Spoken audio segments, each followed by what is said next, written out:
Hello, everybody, and I am really, really pleased today to be joined by genuine royalty from within the industry. I can see you smiling already, but you definitely deserve that. Lucy Morton of Jones Lang LaSalle, formerly WA Ellis. I just wanted to say thank you very much for joining me here today. We obviously have worked with each other over the years. This is the Success Leaves Clues series of interviews where we're talking to the great and the good and the people that I've, as I said, been lucky enough to meet over the years. And I wanted to just glean from you, if that's okay, Lucy, some of the key learnings you've made from the years here. Yeah, no, absolutely. Well, it's a pleasure to see you as always, Simon. So thank you for... I'm not sure everyone who was at the awards the other day would say that, but... So thank you for inviting me to chat with you today. No worries at all. So could you just give us a background how it all started? What was the start for you? It all started in 1983. So I can genuinely say that I have seen all the different market conditions, particularly, with what on the letting side, what we've been going through recently. So I started out in Savills Country House Department in 1983. Went in 1985, I set up the lettings department. So Savills didn't have a lettings department at that point in time, and I was second in command to a really wonderful lady called Philippa Ramsey, who then went on to get married and was Philippa Hoyman. So she was my mentor. She taught me everything that I learned in lettings, and I was there until from 1985 to 1990, and we got it to a market leading lettings department then. I was then approached by the partners at WA Ellis, Michael Duncan and Mark Mackenzie Charrington, to set up a lettings department for WA Ellis. And actually, I'm always one for a challenge. And I thought I knew perhaps the areas where we could have improved at Savills had we, if we were setting up again. And so I thought I'd take my knowledge and set up WA Ellis, and had fantastic years there with a great team of people. And you had a fantastic team, didn't you? Yeah, absolutely. I always really enjoyed going in there. Yeah, I mean, I had some really long-standing colleagues, and we were a family. We really were, and we all worked extremely hard to really get the whole of WA Ellis to where it was when we merged with JLL. So I had 6 partners then when we merged. James Wilson ran valuations, and Dan Wiggin, Richard Barber, Tim DeForge and Simon Godson were partners on the sales side. Yeah. And obviously I ran the lettings department there that covered the whole of London. I was also very involved in Arla. Yep. And was passionate about Arla, actually. And I think I was one of the earlier members of the board there. And I was president in 2009, 2008, 2009, with the wonderful Robert Jordan. And we had a great Arla board there as well. Was that Jordan's Lettings that would have been fun? Yes, yeah. And so we were all very passionate about raising standards and professionalism in the industry. I sat on the Property Standards Board, and we really tried to go for regulation of the industry. We put in fantastic training and the Arla modules. So I was actually involved in Arla from 1990 to about 2012. And did you feel very proud of that time you put in? Because it did. Yeah. Arla was always the very well-respected arm of, I mean, it's all under Property Mart now, isn't it? But Arla certainly got the highest kind of, I think, reviews from its members. That'd be fair to say. Yeah. No, it was, everyone was really committed to the industry, and obviously it's voluntary. And we were often answering emails, 24/7. Peace Bolton King, who then went on to Rick's, he was great. And so, yeah, no, I've been very fortunate, and I've always felt fortunate about being part of this wonderful industry. So I always wanted to put back something, which is what I do feel perhaps that I did with my days with Arla. We then, so in 2014, we merged with JLL. So we went from one office to, well, really from a small family, yes, to one big family. So JLL in many ways has the same sort of ethos as WA Ellis, and it was actually a really easy transition because everyone was so welcoming and like-minded, and we, on the agency side, with the coming together of the JLL agency and the WA Ellis agency, we've doubled the income. So that's been really that's rewarding. a huge achievement in its own right, because to bring together two businesses, I know I've been through that anyway, to get the culture right, the personnel, I know Ken and you seem to have had a great relationship. I mean, Ken and I worked really well together. I mean, he retired last year, and we stay in touch. He was great, and because I think we got on so well together, and we had such fantastic support from Andrew Frost and the UK board, that it really was pretty seamless. Obviously, it was a big decision to drop the WA Ellis brand after 2 years. It was a difficult decision, but one we sort of had to make, because we, particularly on the letting side, we were beginning to compete, the WA Ellis brand and the JLL brand, rather than just raising the brand awareness of JLL. And also, I think on the sales side, if we were joint agents, it would immediately be that we had 3 agents, WA Ellis, JLL, and one other. So we did make the difficult decision, and we have been trying to grow brand awareness over the years. The market conditions we've had, since the merger, we've had Brexit, we've had all the increases in taxes and new legislation, and then of course COVID, and in many respects, COVID has accelerated Brexit, really, and the whole industry has been challenged, and it's amazing how everyone from one day to the next just remotely turned to try and keep the industry going. And we obviously had the support of Boris, that we could sort of stay open from May. And we really, a lot of people said, gosh, how did you cope in lockdown? Well, really, the industry was only in lockdown for 2 months. And then we put everything virtual. Everyone went with the videos and with the marketing that we did. Really, certainly the lettings market was beginning to bounce back in May, and then in August. And then, of course, now in Q3 this year, we have seen the most remarkable turnaround that in all my years in the industry I've never seen before. And that's saying unbelievable. Yeah.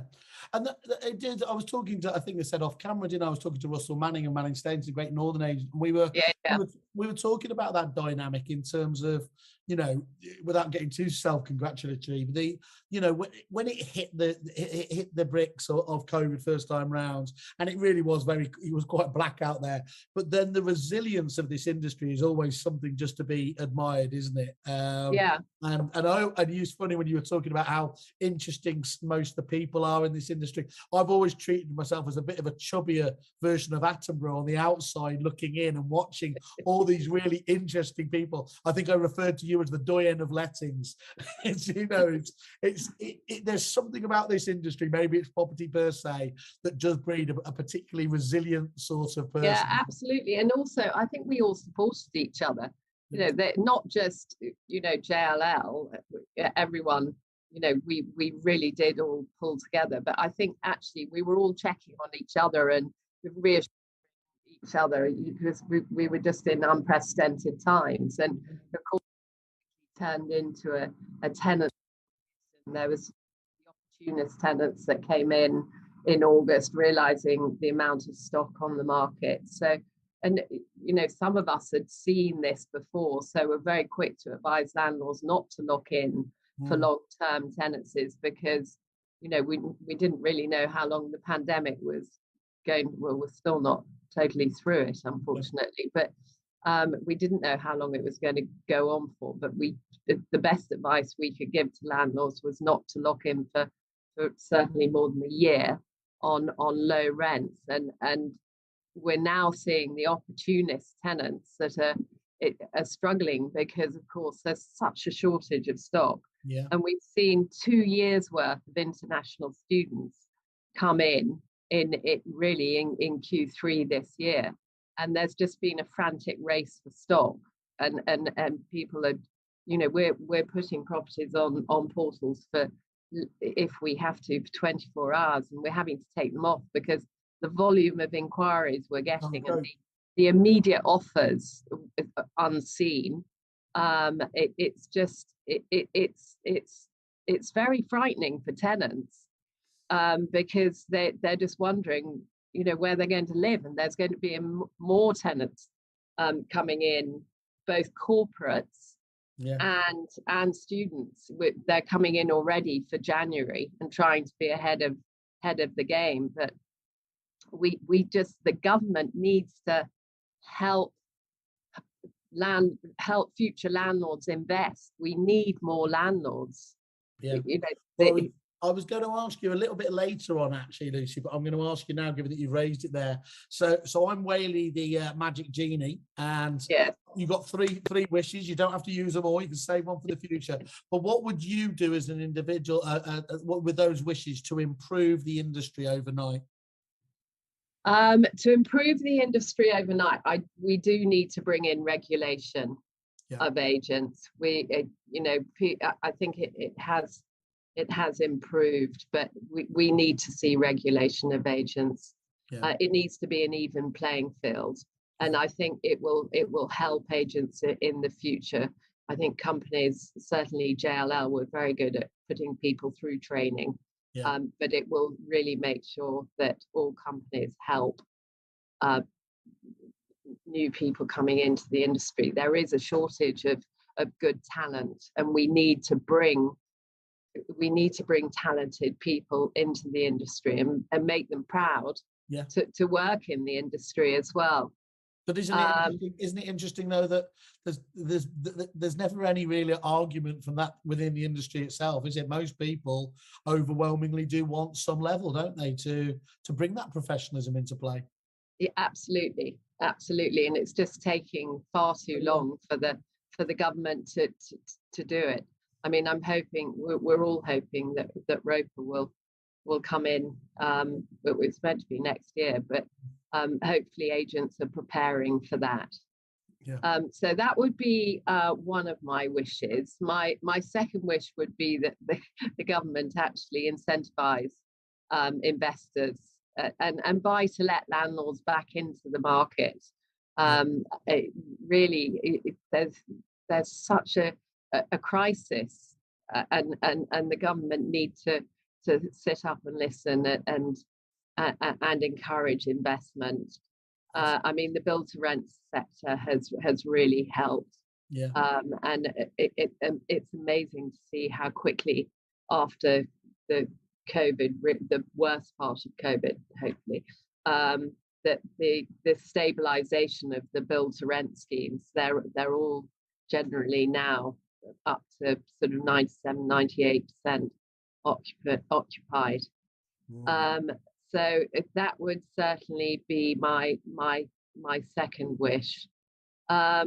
I'll keep my third, and I'll just store it for just while we're continuing. That's fine. If you come to one down the line, you just jump in with it. So let's just roll it back again there. Did you say it was Philippa that was your mentor? Yes, Philippa Ramsey. Okay. Who's now Philippa Hoyman.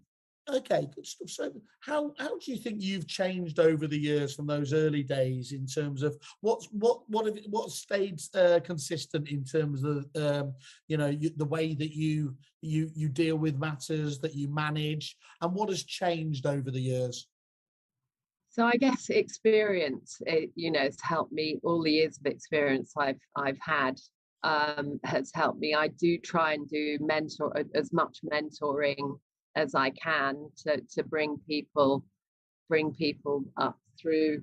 I'm really keen on diversity, both gender balance throughout the industry and diversity, and that's something we really sort of major on at JLL as well. So I think what practical things can you do there, Lucy, to, I mean, it's getting much better, isn't it? I mean, I know it is getting better. We've got a long way to go, haven't we? No, we've got a week that goes by that we don't see another kind of step back. But actually, it just seems to me that, the ball is rolling on that one, isn't it? How do you, in terms of, I'm interested on two levels there, that mentoring, what does the mentoring look like, for yourself there? Is that sort of, is it formal weekly kind of catch-up sessions? What do you? It depends really on who I'm mentoring and which one. Some of the people I mentor, I meet quarterly, some monthly, some randomly. They'll just message me. I mean, I really try, and I've been very fortunate. I have 3 children, so I actually have twins. So I only had sort of two pregnancies to come back to work from. But I totally understand the difficulties of, just the confidence and just it is very difficult to come back to work after maternity leave. We have keep in touch days during maternity leave, and I think that they are essential. I think they're really good, aren't they? Yeah, they're really good. They're really good, and it really just helps. And then there are certain sectors where there are more men, and so I do try and help women come through and just and feel equal, I guess. And do you think the whole COVID work-life balance shift will help actually? Do you think it will help women in getting more? Yes, I do. More and more now, people are saying actually, just because that's the way it was always done, we're in a whole new paradigm now, isn't it? Yeah, absolutely. And I think, it has changed everyone's lives. I mean, I used to, in a working week, try and get around to 4 or 5 of our offices.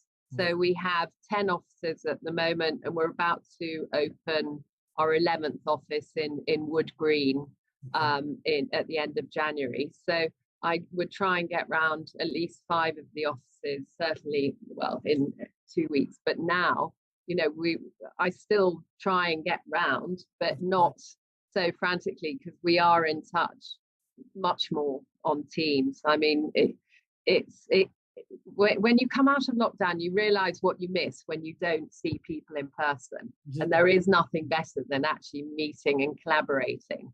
But Teams and Zoom it saved everyone's time. It has saved everyone's time. And I would say for working parents, it has created a flexibility that was needed. Yeah. It was definitely needed. I mean, and everyone has recalibrated their lives to a certain extent. It used to be, Lucy, didn't it, that the old I'll use the phrase, the old macho last in the office, that sort of. I mean, these days people just say you're an idiot. I know. I mean, it's brilliant that well-being is such a focus, because the strains and stresses when we didn't have the more flexible approach to working life. And I mean, at JLL we have a flex for your day initiative, and we do offer flexibility. I mean, in some areas of the business it is difficult. For instance, for negotiators, they need to be out and about, although their work has changed, because gone are the days where we'd be taking somebody around to 10 or 15 or even 20 properties. People are much more informed now. They know the streets, they know the house, they pretty much know where they want their homework, haven't they? More they have. And with virtual tours and video tours, it's really saved everyone's conscious of saving time. So I think a negotiator's role is very different, but they need to be on hand to be able to show properties, and valuers need to pitch, and property managers need to be on hand for emergencies as well. So it's a demanding business, and everyone wants to achieve. Everyone wants to do that sale or win that pitch, or do that letting. So there is still an urgency, but I think that it's not as stressful as perhaps it used to be, because there's not the racing around element. Yeah, that makes perfect sense. And talk to me about, I mean, obviously I've at least shammed a career in technology, at least would be fair to say. You were a famously personable individual, but anyway, and you've spoken about the family, obviously, of WAL. But what view for you did technology play? Because of course JLL itself has, as I understand it, almost has its own tech division, doesn't it? Absolutely. I mean, we are a digital firm, and the tech support that we have is huge, and the investment in tech, and it's evolving every day. And all the software systems, the CRM systems, the new startups. I mean, it's something that I personally struggle to keep up with, but as a firm, it's fantastic. And it is, again, COVID has changed our industry because people do need to move to digital and video and virtual. So there's that overused phrase, isn't it, that they use digital transformation, but much easier when you've got actual people there watching this on a day-to-day basis, rather than when you were kind of dragged to it because of the COVID side. And well, how do we do this now? You already got like guys who are looking at, not just a year hence, but many years hence, aren't they? Keeping an eye on things, I'd imagine, like blockchain and everything else that's going to. Unbelievable. And it's all moving fast. It really is. I mean, the change over the years that I've seen, and that there are a few of us that are around that are really, it is unbelievable, the change in the industry over the years that I've been fortunate enough to work in it. Absolutely. So talking about, I mean, obviously we used to cheer you on many times as you went to pick up gong after gong, trophy after trophy.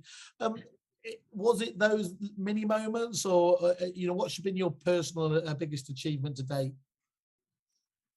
I think my personal and biggest achievement is that I've been fortunate enough to have a work and life family balance. You felt you got that right. You managed to keep that together. I've managed to have that balance, and I've really met the best people through, and I love property, so I've been very lucky to work in an industry that I enjoy working in. So I would say that I've been very fortunate. I mean, I'm a very hard worker. So, through the through the years, I you know, I think my poor husband has had to put up with quite a lot of, you know, times, but certainly pre-COVID, when I was really, really putting in the hours, and there are times at the weekends where, you know, and he, you know, he's very supportive. But so I would say, I think that that has been, I'm very fortunate to have that, and I'm very fortunate to have had the balance of working for an independent with WA Ellis and running that with fantastic people, and then moving on to such a fantastic corporate that is, and so I've seen both the independent the best and of both worlds, haven't you? I have seen the best of both worlds. And you know, I think it would have been a real struggle for us at WA Ellis, with it, certainly through Brexit and COVID, without the fantastic support that we've had from our colleagues around us here. I find it really interesting that, you know, you can have, obviously, from that single, but it sounds ridiculous to call you guys at WA Ellis a single office, because it was such a powerhouse of a business, but it was a family there. But also that, you know, looking at a corporate like JLL, this international top eight global property firm, can still espouse that same kind of, you know, that sort of ethos around caring around each other. It absolutely does. I mean, the well-being initiatives, I mean, we would have Wellbeing Wednesday, 1 o'clock to 2 o'clock. Anyone could come in and chat via Teams. There's I mean, all sorts of wellbeing support, all sorts of training that you can tap into, and you know, that it is. I truly believe I'm very fortunate, along with my other colleagues that have come from WA Ellis into JLL, that we've seen both sides of the independent and the corporate world. Wonderful. I asked the positive one, so we've got to go for the glass half empty question now. What can you think of you know, your biggest mistake? Is it something you'd have to kill me if you told me, or do you treat each of those as, like, you know, when you have made them as learning? I mean, everyone makes mistakes. What's my biggest mistake? I don't know. I mean, I was sad to leave Arla when I did, but I needed to, because something had to give. I wouldn't say it was a mistake, because I couldn't. I was senior partner at the time at WA Ellis, and you know, our market share was growing and growing, and something had to give. But you've only got so many hours in the day, and it's one of those sliding doors moments, isn't it? Really, it is. So I guess, you know, and I enjoyed actually really trying to really help the industry and really sort of, and also actually knock on the door of government to try and you know, get change in regulation and tax help to landlords. So I sort of felt that I think I was making a difference there. But now, hopefully, I'm, you know, making a difference with the people that are coming up, you know, and my successors, and not just at JLL, but within the industry. So it's not a mistake, but I just don't have the time now. Yeah, I get that. Okay. So I still haven't answered your third point, or really. Oh, have you what's that, have 30 hours in the day or something like that? What's you've always come across, you know, incredibly well, and you know, very calm, but is there one surefire thing that can make you lose it? What do your colleagues know not to do around you that's going to get you irate?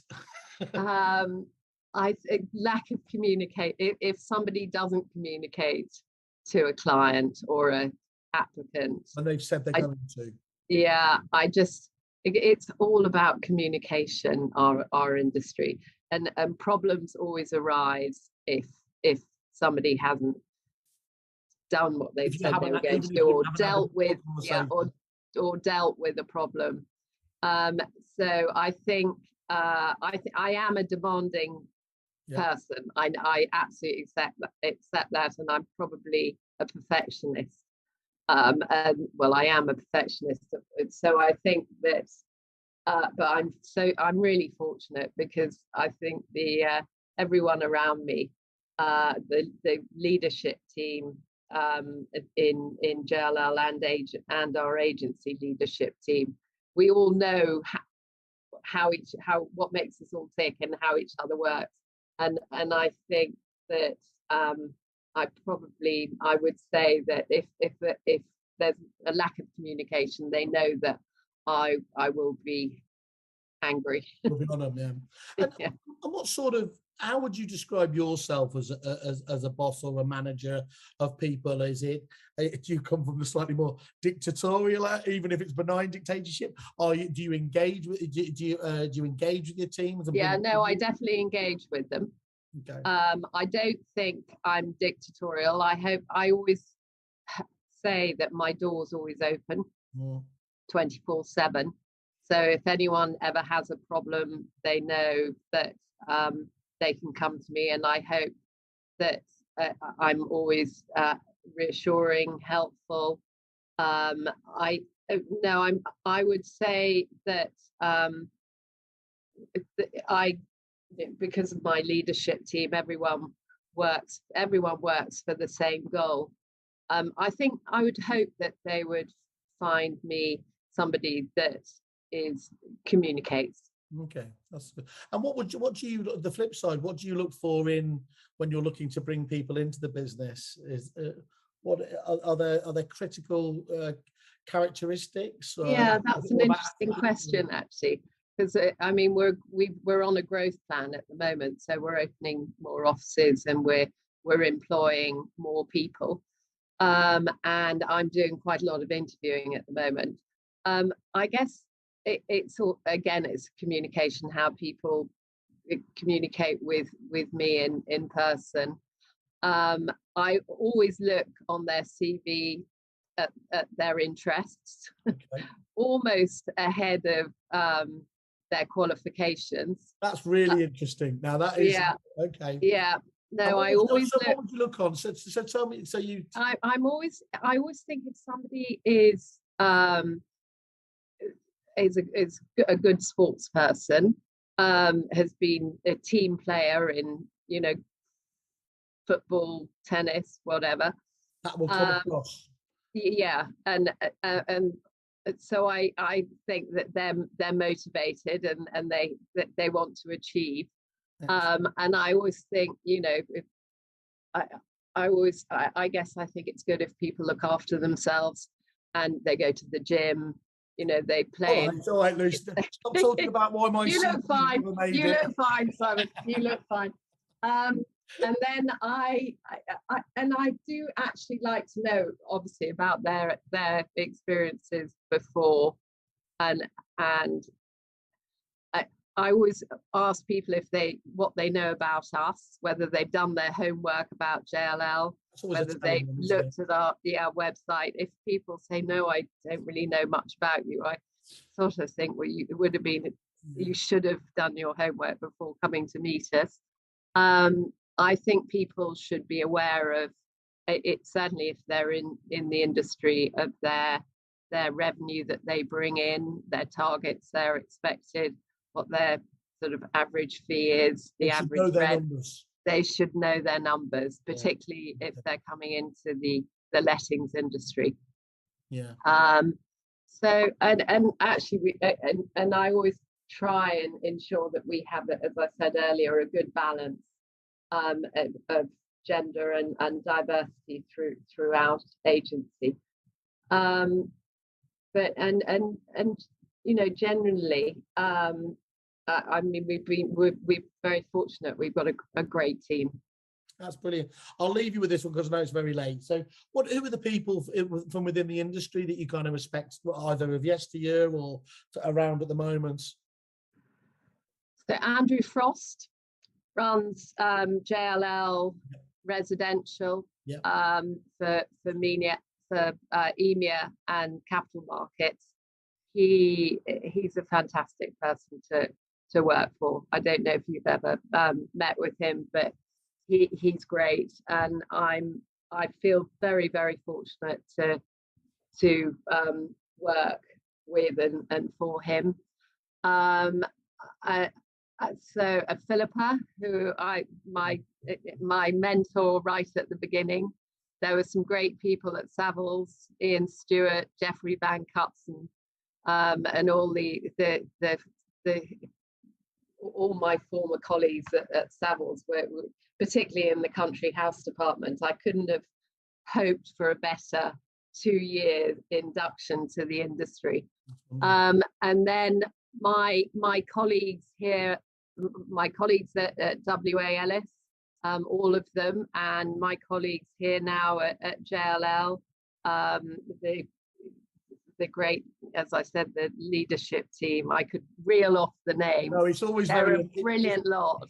It's unfair of me, this, because it always ends up, it always turns into an Oscars speech because nobody wants to leave somebody out. I know. I want to thank you so much. And much. my husband. And you're the most and my important. 3 boys that put up with a lot of fun. You're going to need that last wish there to have gone back in time to say that again. Yeah, no, my last wish is that everyone is happy, healthy, and gets through this last wave. Hopefully, hopefully it will be the last wave of this awful pandemic. Yeah, it's rubbish, isn't it? Rubbish. Yeah. Lucy, it's been an honour to have known you over the years. Seen the fantastic. And you, Simon. We've had some laughs, and I'm sure we'll continue to. So thank you for taking the time out for it, and I look forward to catching up with you soon. Yeah, and you. Thank you very much, and good luck to you all at Kerfuffle.